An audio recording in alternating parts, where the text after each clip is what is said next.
Hey everyone, welcome back to the channel. So we're gonna just talk about the patch notes that just dropped. This is update 52 for March 7th, 2023. So it goes on to talk about a story with the Fenris Rangers, and while I thought the story was boring, ironically, it has the most to do with Star Trek Fleet Command since we are a bunch of independents. So I kind of picked that out of this. I didn't really like Fenris Rangers that were part of Star Trek Picard. I didn't really care or was invested too much into them.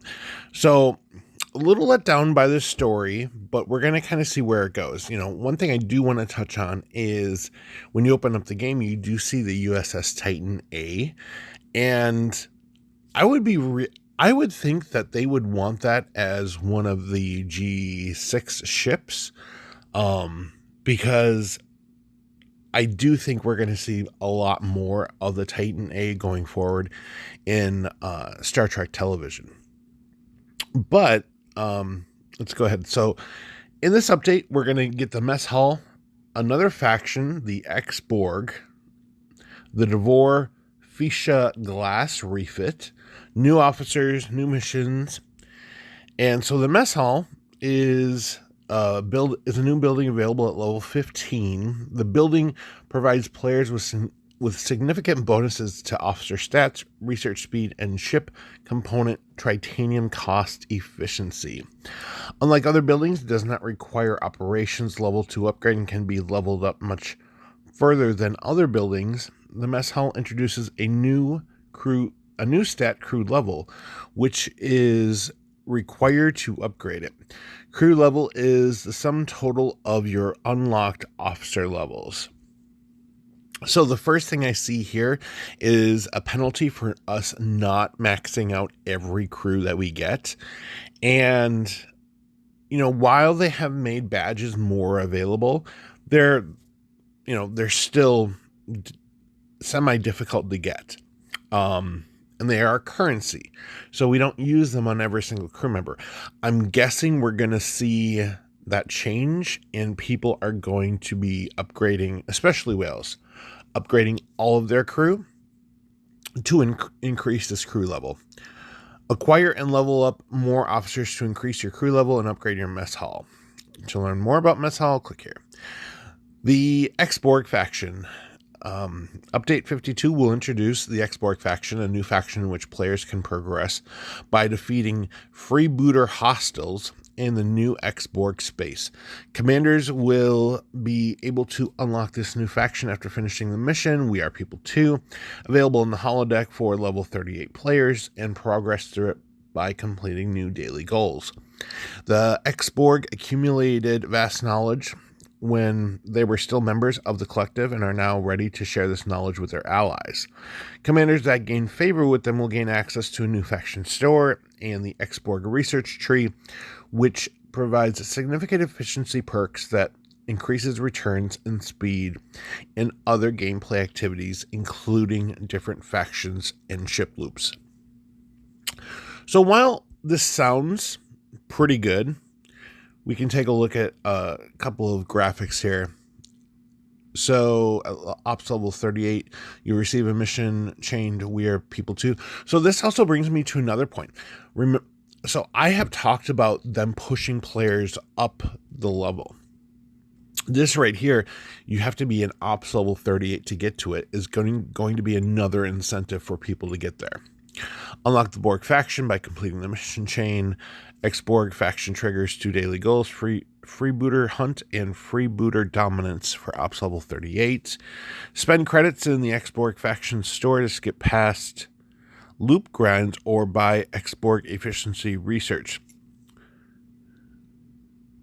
To skip past loop grinds, I'm not familiar with that term. Somebody will have to let me know what that is. Destroy freebooter hostiles found in new systems to complete daily goals and gain faction reputation and credits. And then faction standing improves daily goal rewards and unlocks additional research. I wonder if this faction is going to play any part into Voyager. because it does seem like there's a corresponding connection there. Find more. So like I said, another reason to push up. I'm not seeing anything in here. While the research is probably going to be, really helpful, but I'm not seeing anything in here that's really going to take importance off the Bajoran faction. Right now, that Bajoran faction is really hot. They did a really good job on that Bajoran faction.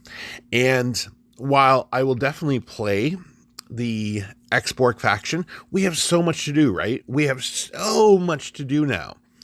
And it's really prioritizing your time and what you can and cannot do. So I'm really curious to see if this X-Borg faction is going to turn into an Augment faction or into the Bajoran faction, which is the hot commodity right now. Yeah, that'll be interesting to see how that plays out. So new officers, Admiral Picard. So at the beginning of each round, X% chance to apply morale for so many rounds. Base is 90%, small 1%, big 5%. Admiral Picard is exceptionally strong captain, and as such, the power of the maneuver is not dependent on synergy. Officer ability. Increase base weapon damage of your explorer by X% when fighting player explorers. At first, I didn't think this was that great, but when you look at those percentages, you're like, wow, that's really high. And I'm really glad they made it that high because, you have to rely on other people using explorers to fight.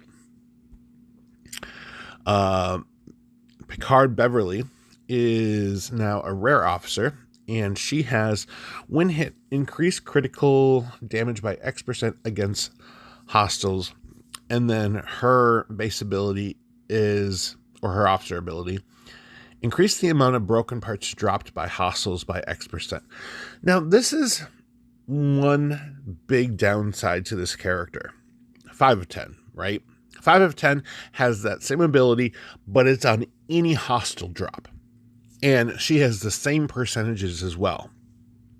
So I think it's going to really depend if you have her. I'm sure people will still go for Beverly, but 5 of 10 is just so much more useful to invest in because she's not against a certain hostile.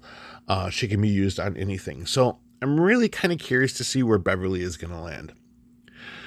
The new refit and projectile, the Devore Fisha, is receiving a new epic refit, greatly enhancing its mining capabilities to make it excellent raw latinum mining and enabling new refinery options that will grant ship parts. The elusive ship parts. Alongside this, be on the lookout for the new Borg cannon. The refit increased raw latinum mining by 200,000%. Unlock new refinery bundles to convert raw latinum into ship parts. And then the Borg cannon is a projectile. Increase HHP by 30%. New research. There will be 4 new prime nodes.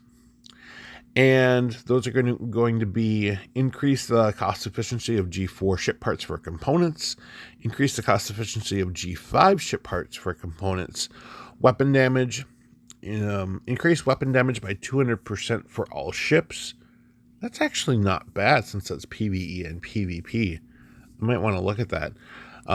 Ship repairs, 200% to base cost efficiency for repairing ships. And then, of course, we're going to get some new missions. We're going to get our battle pass. We're going to get some new frames, avatars, and hailing frequencies. I really want the 7 of 9 avatar. I want all of her avatars. Of course, number 1, he looks super adorable. But one down here, I love this one of Kirk. That's a great avatar, and I'm guessing it's going to be a leaderboard spendy, like competing to get that. Then we have lots of bug fixes. I'm not really going to go over these. You can go over these on your own. some improvement and localization fixes. So overall, it's not super exciting. However, I'm really curious where the Ark is going to go. Are we going to get the Titan A? If we're not, is it going to be a G6 ship? I don't think it's going to be a G6 ship, because if they're showing a picture of it, I mean, they showed the Enterprise D, and that's a level 60 ship. So yeah, I'm really curious where they're going to go with this. What we see so far, really have to see the Borg faction to see what it's like, before we can really say, oh, I'm going to really focus on that every day. So, thank you guys for watching and listening. I appreciate your time. Take care, and I will talk with you guys later.